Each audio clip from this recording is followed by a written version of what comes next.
Welcome to Caserta's Data Intelligence Series.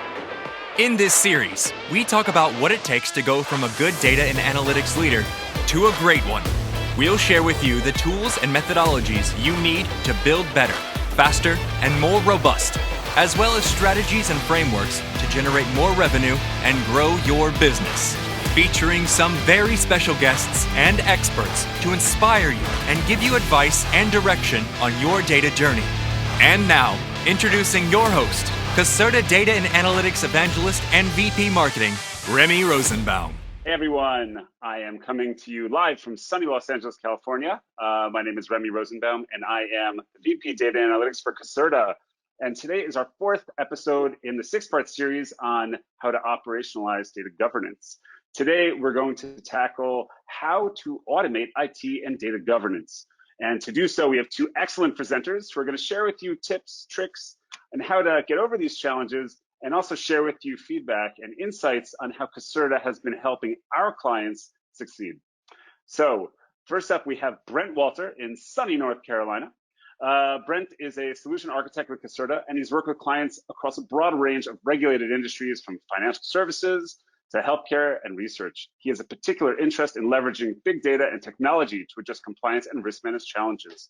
And next, we have Neil Matthews, who is in Indianapolis. Neil tells me it is a little less sunny there today. Neil comes with a deep background in various facets of IT services and consulting for more than 30 years. He's an accomplished leader in helping IT industry and leading organizations transform from legacy IT approaches to cloud-enabled practices.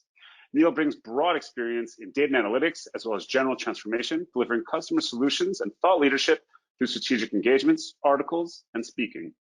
Today, we're going to be starting with our first presenter, Brent, and then we're going to move on to a panel discussion of questions that you guys have already submitted. But during the presentation, I encourage you to submit any questions you may have on the questions panel on the right and go to webinar. And at the end, we are going to come and answer them. So, Brent, the stage is all yours. Thanks very much, Remy, and hi everyone. Welcome to today's webinar. So just to kick off, I'm going to give you a short presentation, really just to sort of situate the conversation in the panel discussion that'll go on. I'm also going to walk through an example of, if you like, a clever application of automation to solve a real business problem that we tend to see a lot in data governance settings. So really, my presentation is going to be structured into three parts. We're going to cover the why, the what, and the how. So getting right into it, the first question that we need to ask ourselves is why? Why do we want to automate our IT governance? Why do we want to automate, why do we want to automate our IT governance processes? Why do we want to automate our data governance processes? And really, there are kind of a multitude of reasons that one might come up with, but in essence, they sort of boil into three broad categories. So the first is productivity. We want to increase the time that humans spend on creative and productive tasks. So we want to take away, or we want to allocate to the machine the things that the machine is good at, which is anything that could be repeated. And we want to make sure that our people aren't having to turn dials all the time, that our coders are coding, that our data scientists are doing data science, that our data stewards are focused on curation rather than repetitive processes and granting and revoking permissions and things like that.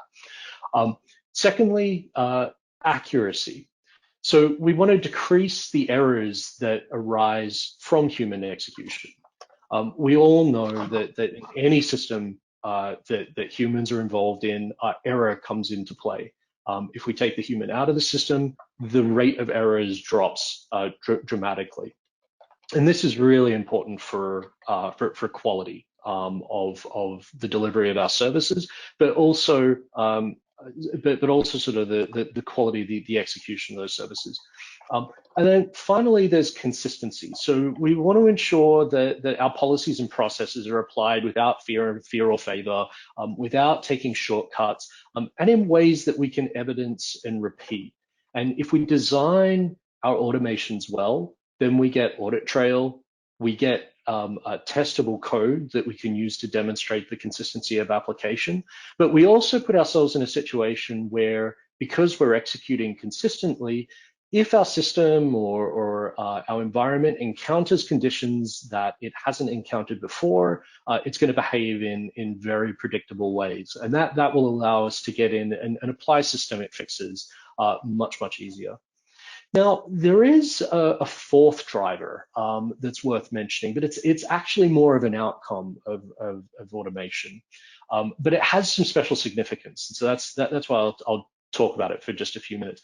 And that's scalability. So what we want to do is make sure that we're able to grow our systems and our environments in terms of users, in terms of requests, in terms of data volumes, without having to add humans into the mix or additional humans into the mix in order to manage the environment that we've got. This is sort of support resources that I'm talking about. And ideally, we want to try to scale our systems, we want to try and design our systems and our automation so that we can scale by an order of magnitude without having to do any additional work or employ any additional resources. So, and we kind of use that as a bit of a North Star. So in terms of what do we automate? Well, we can automate our infrastructure. So that is, we can automate the way that our virtual machines are deployed, the way that our buckets are deployed. We can create packages of cloud resources that we can use to structure an environment for users such as data scientists. We want to automate testing and deployment processes, and we want to do that because developers, broadly speaking, hate testing. And as our environments move toward much more incremental releases of code, we want to make sure that those small changes are continuously being tested. And one of the ways to remove the resistance to testing and also to ensure that it gets done is to make sure that we've got an automated testing pipeline, so that when we do our commits of code and when we tick the release button, that there's a full pipeline of unit and regression tests that go on to ensure that the system that's deployed into production works correctly. We want to automate governance workflows. So a governance workflow is usually one where we need to coordinate a whole bunch of different actors to either contribute to decisions or to make and action decisions or acknowledge policy documents, for example. And that's a lot of asynchronous stuff that we want to try and track. And the reason that we want to automate that primarily is actually about the audit flow. It's less about the process itself. It's much more about capturing the audit workflow. And at the moment, a lot of governance processes get caught up in emails backwards and forwards, and it just doesn't. It's never worked terribly well. We want to automate things like tagging in the data governance realm. So tagging is really important to our data governance processes. It's where we surface, if you like, the primary forms of technical metadata that we need to govern our environment. And that might be things like security, allocation of security labels, allocations of owners and departments, allocations of, marking out who data set owners are. And things like that. And these are all things that really, when we deposit a new data set into our environment, we want our environment to be able to pick it up and sort of pull itself up by its bootstraps, if you like, and apply as many of these tags as it can. We also want to automate the way that we apply policy, and that might be security policies. It might be resource policies within our cloud environments, or it might be in the way that we decide how users or what users are able to access what data on the fly. So say, for example, we have a sensitive data set that only certain users are able to see for a short period of time, or that they may be able to see this piece of data, but not this piece of data at the same time, but individually they can access those two pieces of data. We need mechanisms to be able to automate both the application of those policies, but also sort of the manifestation of those policies into controls. And then finally, monitoring of our environments, which is really important in sort of the current situation of cyber attacks and whatnot. We need to know if our environments are being attacked. We need to know internally if our users are interacting with the systems in ways that they shouldn't be. And we need to put mechanisms in place that can scan our logs and remediate either controls or take actions, take very proactive actions to kick users out or shut accounts down where we've detected situations of misuse.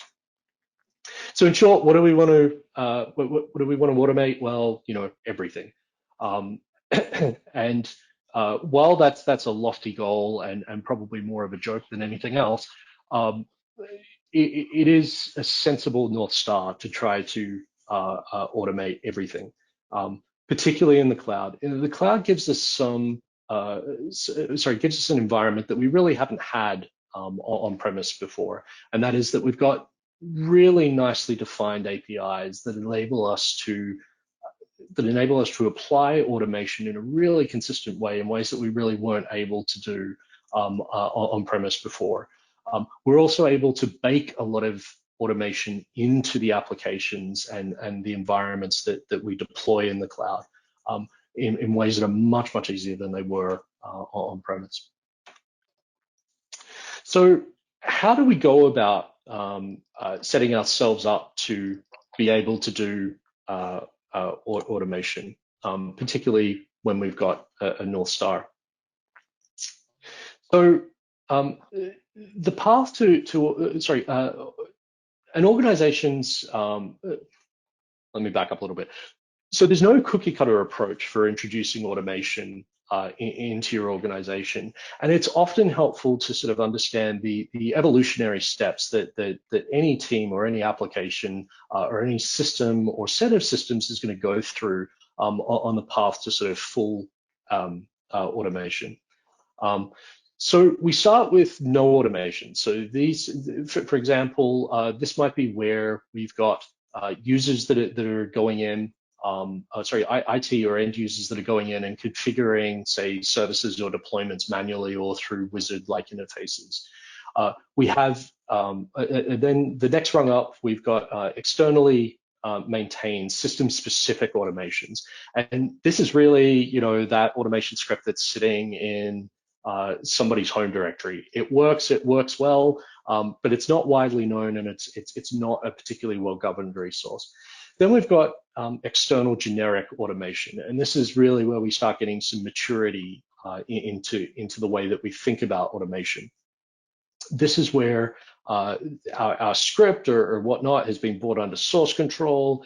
It's got generic applications, so regardless of the details of the application that's operating on, it might be a failover script for a database, for example, right? We know that process looks the same for every MySQL database, for example, and that it doesn't matter what the particular what the particulars of the database are. It's just that we know that how the type of database works.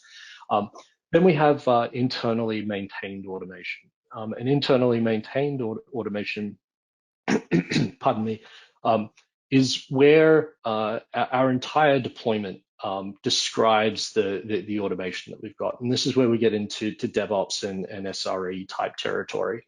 And this is usually where a lot of organizations stop in terms of their automation. And then finally, right up the top, we've got systems that don't need automation because they're autonomous. So these are systems that are able to detect their own faults, detect their own problems, and adjust and recover. And that's all baked into the way that the system operates, as opposed to monitoring from the outside and coordination from the outside. So the next question that we need to ask ourselves in terms of how is kind of, where do we want to automate? How much should we automate, and when do we automate? And I like to think about this in terms of sort of four broad buckets of approaches for deploying automation, or at least prioritizing automation. There's the naive approach, which is what I've labeled here as easy to hard, and this is a very IT-centric focused approach to automation. This is where, an IT team, usually without specific resources or specific budget, will go in and find all of the stuff, all of the low-hanging fruit, and they'll start automating that and work their way toward the hard stuff. This never really works in practice because there's never enough focus brought to the task of automation, nor discipline brought to the task of automation, and the hard stuff never ever gets done. You'll end up with a lot of really easy automations, but anything that's sort of beyond a certain degree of difficulty will never ever get touched. Another approach is much more interesting, which is the use of error budgets. And this is where, as an organization, we implement a systemic process where we commit to break-fix thresholds, and we measure in time how long we're spending in break-fix and diagnostic operations. And once we sort of exceed a given amount of time for that, we all acknowledge that a system needs to be, or a set of fixes needs to be automated or made to a system, and then we go about executing them. So because this is a systemic and a very dynamic process, it's one that doesn't require a lot of optimization and review once it's in place and baked into the culture. Another approach to automation is risk-based prioritization, and this is most useful in compliance and security type environments. And so this is where we look at the individual actions that are being taken currently manually. We look at the rate of error that's occurring, and then we try to identify what the financial or reputational implications are of getting the process wrong. We map that out. And that essentially gives us a prioritization for what we need to focus on, which is the stuff that's happening a lot with a lot of aggregate, resulting in a lot of aggregate exposure, versus the stuff that we may not need to automate straight away, which might be sometimes really really high value, really costly exposure, but where the probability of exposure is extremely low. And then finally is a value feasibility based prioritization, which is a good general approach to determining where you want to apply automation across your environment. And this is where we say, okay, well, what is the business value that's being delivered by all of the automations that we've got? We calculate the opportunity cost, and then we go away and we assess the technical feasibility. We lay that out in the matrix, and from there we can start prioritizing where we're going to focus our efforts.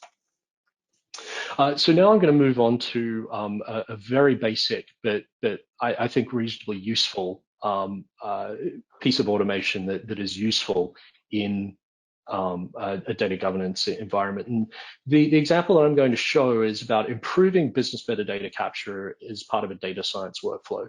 So the problem that we often get faced in a data science environment is that data science users create volumes of derived data sets, right? And these will end up essentially becoming unmanaged.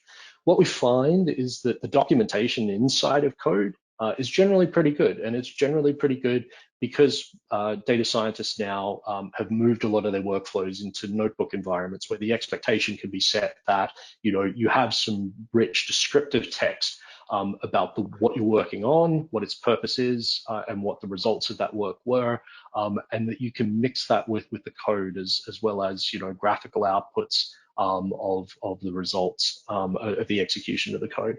However, the data documentation, so that is when we've created our data sets and we've moved on to the next project, the documentation of those data sets tends not to be as good.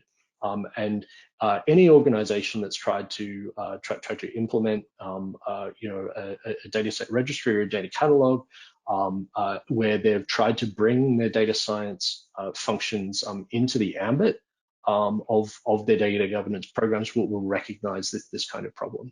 And we need to ask ourselves why that occurs. And I think that the answer is pretty evident from the expectations that we generally place on a data scientist in the process. And so here we've got a data scientist. The idealized process is that they'll do their work, they'll create their data sets, then they'll stop what they're doing. They'll open up a new tab among the other hundreds of tabs that they've got open. They'll navigate to the data catalog. They'll go through a registration process where they'll fill out 20 fields, and then they'll go back to work. Then the data set will change, and they'll go through that process again. Now, that's never going to work. And it's never going to work largely because we're asking the user to do things twice. And aside from that, we're asking the user to move outside of the context that they're in. And you know, what actually happens in these environments is that users or data scientists will author notebooks. They'll create their code. They'll create elaborate documentation inside of the notebook. They'll update changes to code, and it's the execution that updates the changes to the data sets rather than the user themselves. And you know, we can do a lot better when we sit down and sort of look at what's going on in this system, because this system is actually generating a ton of events that we can pick up and use as hooks for automation. So we've got repository events. So when we create our notebooks, when we edit and update and recommit our notebooks into repositories, we're able to pick up those events and react to them. We've got log events, right? So when the user executes the notebook or executes a query in the notebook, we're getting events back from that we're able to pick up and react to. And we've got storage events, right? So when the user's creating the data set, we know when that happens. And suddenly we've got a universe of data along with the content of the notebook itself that we can use to do a lot of the work that we were expecting the user to do manually. So here I've got a really basic automation that's based around picking up events from the storage layer, triggering some Lambda functions that will talk to your data catalog and perform the initial data set registration that will then trigger a message out to a Slack bot, because you know, most of us are using some sort of, particularly in the pandemic or as a result of the pandemic, most of us have moved a lot of our message and our day-to-day interaction with each other into applications like Slack or Microsoft Teams. So we can trigger a message when a data set is created, and we can pick up the difference between a create and an overwrite. We can ping the user and ask them for the URI of the notebook that they're working on, or the repository location of the notebook that they're working on. And we can create an association between the notebook and the data set that the notebook is producing or associated with.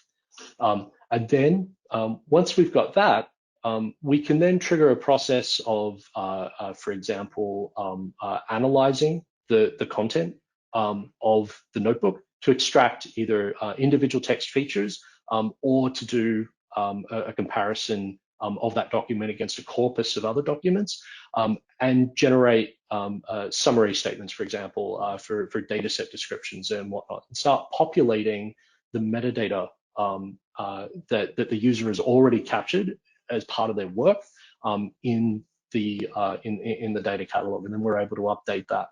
But we're also able to pick up changes to the the notebook and the code as it's executing, and we're able to do similar things. So we're able to pick up those changes. We already know the association with the underlying data set, and we're able to start populating the fields, populating the fields inside of the data catalog on behalf of the user.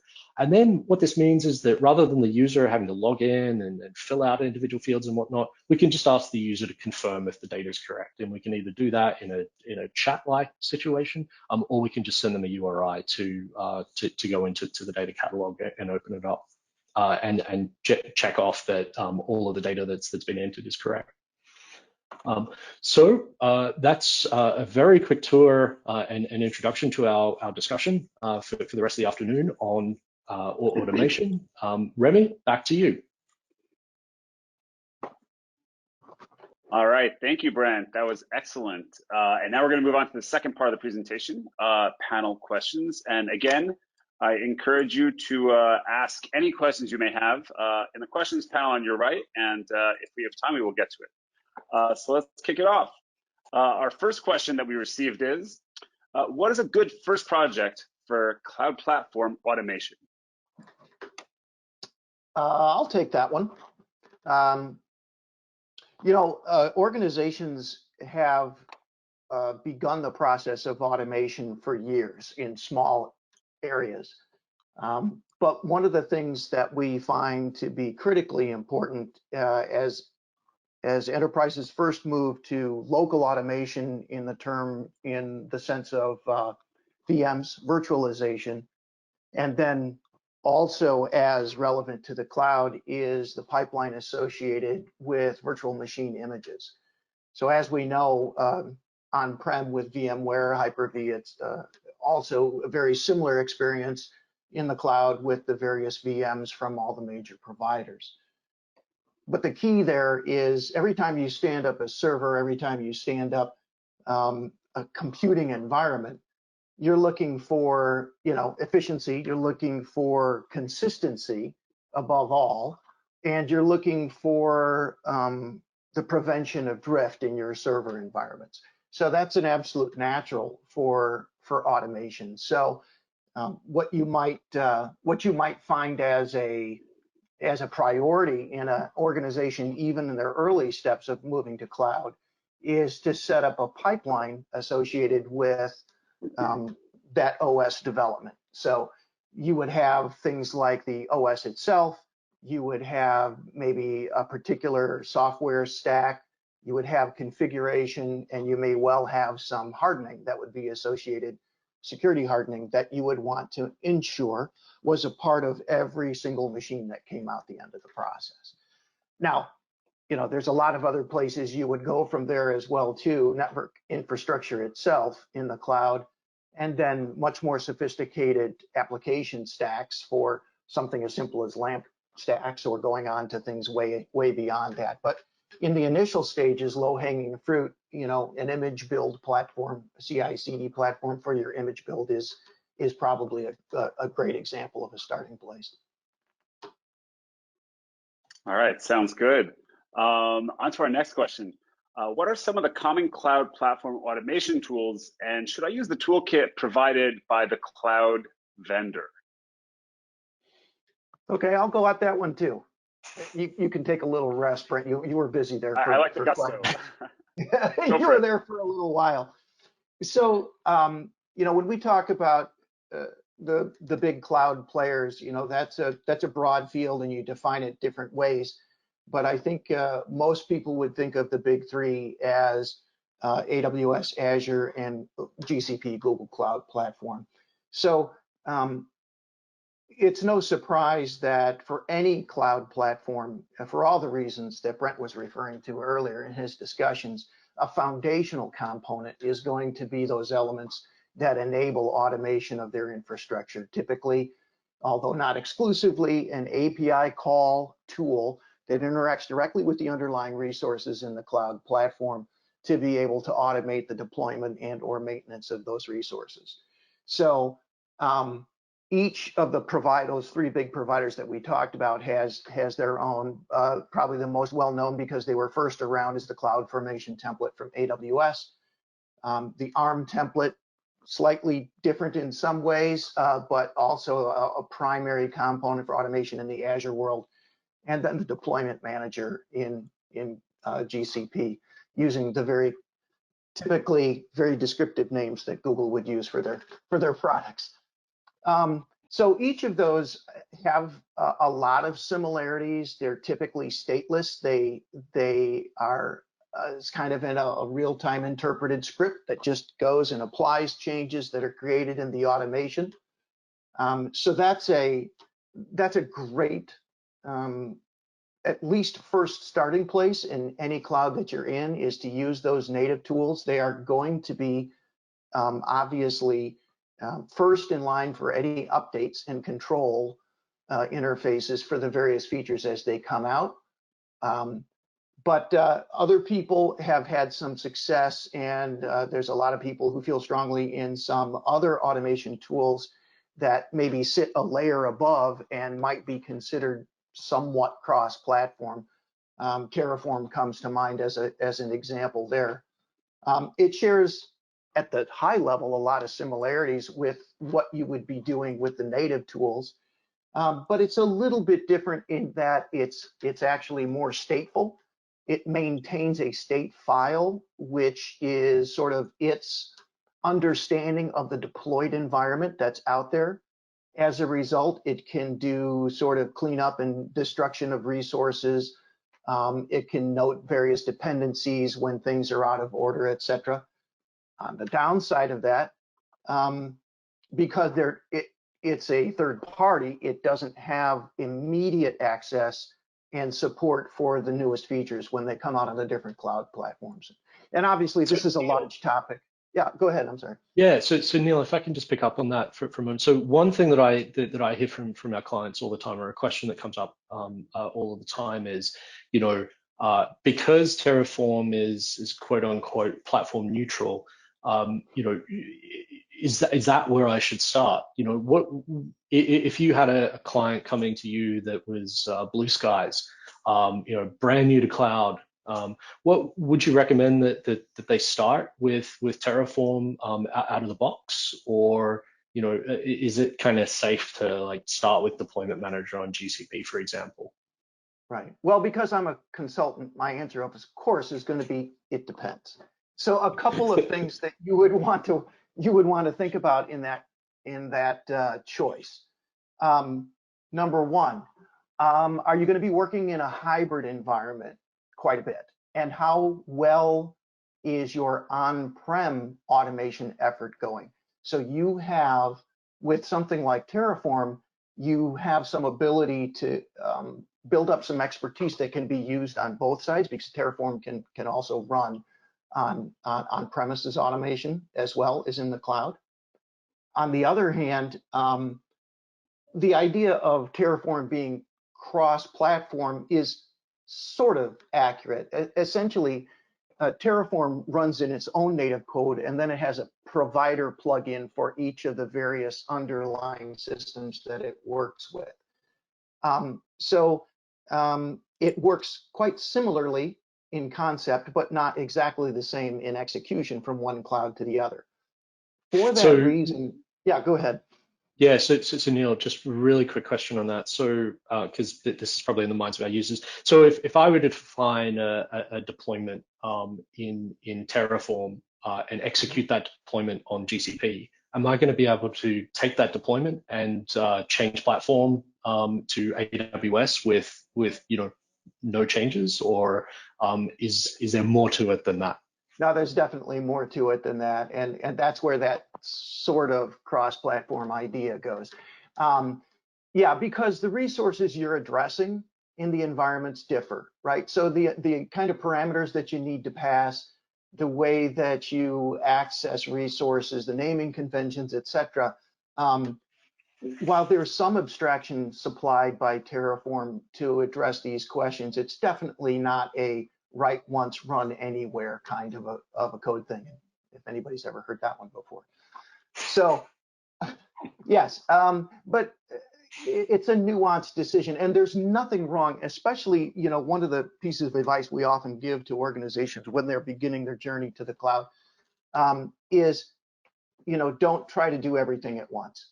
And so even if there's a significant likelihood that you're going to end up in more than one cloud for significant amounts of work, number one, we would often recommend that there's still a quote home cloud. Number two, a lot of organizations may make the all in with one cloud in order to simplify their operational environment. And in that case, the choice of whether or not to emphasize a somewhat cross-platform tool like Terraform becomes a little less of a relevant decision factor. So there's nothing wrong with just using the basic tools that the provider supplies at all. The great thing is the concept of automation, as you've described in the earlier portion here. The concepts are applicable regardless of the tools. Everything from a simple script to the most orchestrated kind of environment. Those principles hold true. And by keeping those in mind, when you go to evaluate what sort of tool that you want and what kind of languages you want to use, it will guide you well during that evaluation process. All right, excellent. Thank you for the thorough answer. On to the next question. Enforcing data governance policies can be really hard.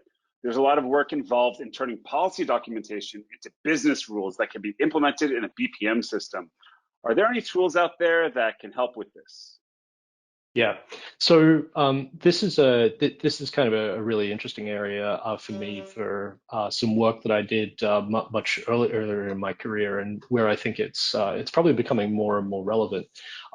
But you know, the first answer I think that anybody would give you know, to a governance environment, or to somebody that's trying to execute on data governance, once you get to the point where you think that you need automation, is to pick a good a BPM platform for sure.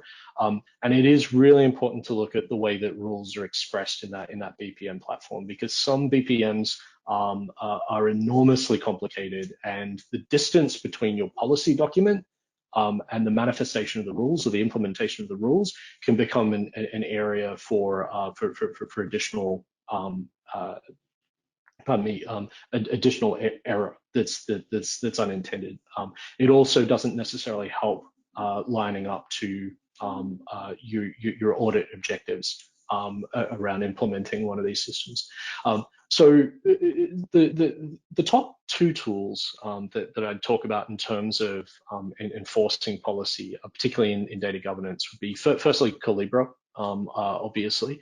Collibra, mostly because it has a methodology baked into the tool, and a lot of practice around this. It can be really good if you're, pardon me, can be really a really great way to introduce data governance into an organization, particularly the automation of policies around data governance. The other one that I think is interesting, and that I have some deep personal experience with, is a tool called Oracle Policy Automation. And Oracle Policy Automation takes a very different view on the way that you approach the automation of policy documents. What it attempts to do is pick up your actual policy text in a word processor, and then you make some very slight modifications to it. And those modifications are usually about improving the way that we codify natural language sentences. And that generates what OPA calls surveys, but those surveys are really just sort of questionnaires that can be evaluated. And the advantage of doing this is that your entire policy, rather than being expressed as a set of, as a set of sort of process steps, gets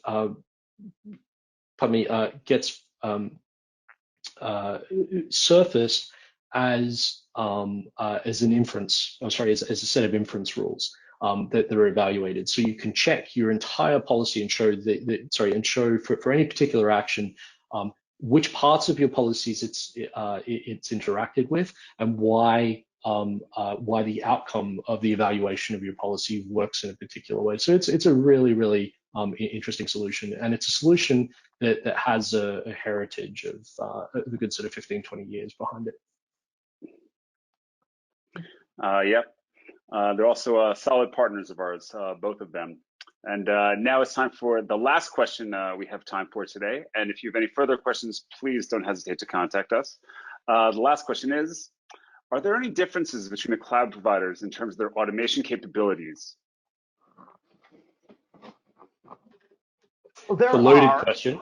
I'll take a stab at one layer. I'll take a stab at one layer there. By and large, conceptually, they're quite similar. The exception to that I would bring up is that Azure is a little different from the others in the sense that Google's and AWS's are fairly universal and talk pretty much directly to the via the underlying APIs to the services.